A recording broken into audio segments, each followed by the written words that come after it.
আসসালামু আলাইকুম। আমরা দেখতে পাচ্ছেন যে আমি একটা রসুন খেতে আসছি। রসুনের আ আ মালিক ভাই উনি এই রসুন ক্ষেতটার পরিচর্যা করছেন। ওনার মুখ থেকে আমি শুনবো যে রসুনটা খুব ভালো হয়েছে।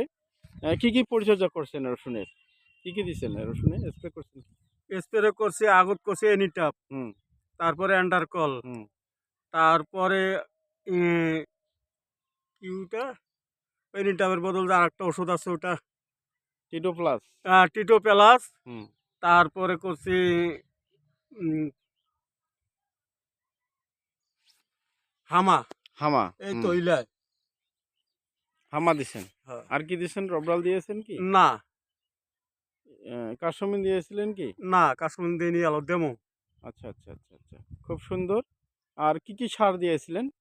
পটাশ, ফসফেট, হুম, তারপরে এই যে জিঙ্ক, বোরন, হুম, সবগুলো এগুলা দিয়েছিলেন। 27 কেজি করে দিছি বিঘা প্রতি। আচ্ছা, আচ্ছা, আচ্ছা। এবং আপনার সার সবগুলো দিয়েছেন? দিছি।